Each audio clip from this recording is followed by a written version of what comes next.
अस्सलाम वालेकुम दोस्तों, कैसे हो? मेरा नाम अरसलान है।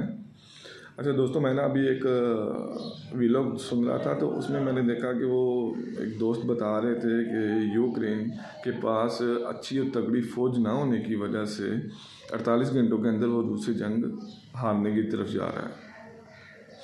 तो मैं यही कहूँगा कि हमें अपनी फ़ौज का शुक्रिया अदा करना चाहिए, जिसने हमें बैरूनी ताकतों के अलावा अंदरूनी जो बेगैरत सियासतदान हैं उनसे हमें बचाया हुआ है।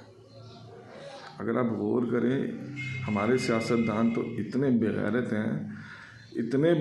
हैं कि अपने मफाद के लिए जिनको 20-20, 30-30 सालों से कुत्ते कह रहे हैं, बेगैरत कह रहे हैं, चोर कह रहे हैं, डकैत कह रहे हैं, उनके पैरों में जाके पड़ गए हैं।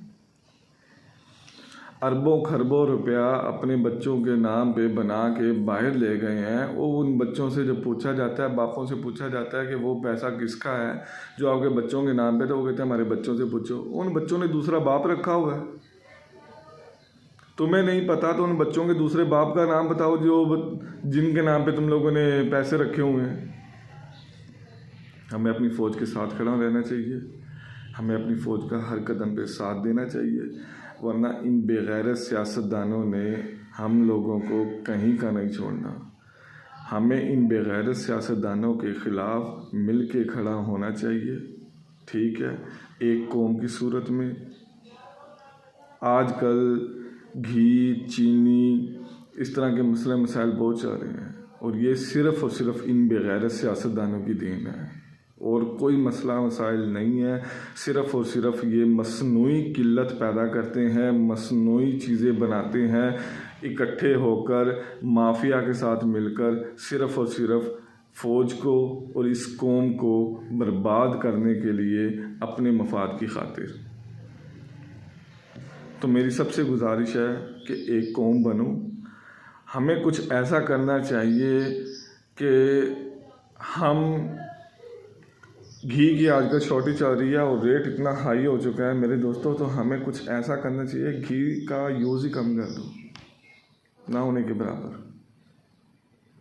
चंद दिनों के अंदर देखना कि चीज़ों के रेट कैसे वापस आते हैं।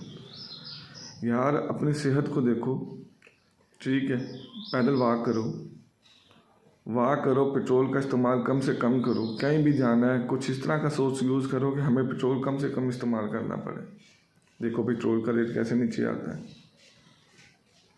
जिन लोगों ने डॉलर समेट के अपने गले गोदामों में रखा हुआ है, उन्हें को निकालो यार, बैंक में जमा करवाओ। आपके ज़र मुबादला के ज़खायर बढ़ेंगे, ज़र मुबादला के ज़खायर बढ़ेंगे तो आपकी इकोनॉमी ऊपर जाएगी, अपने आप ही डॉलर नीचे आ जाएगा। जो हमें बैरूनी परचेजिंग करनी पड़ती है वो ऑटोमेटिकली सस्ती हो जाएगी। जैसे पेट्रोल परचेज़ करना पड़ता है बाहर से, गैस बाहर से परचेज़ करनी पड़ती है, वो भाई डॉलर का रेट इतना बढ़ा हुआ है जिसकी वजह से हमें इस चीज़ों को फेस करना पड़ता है। तो एक कौम बनो और इकट्ठे होकर इन तमाम चीज़ों के ख़िलाफ़ एक्शन लो। शुक्रिया।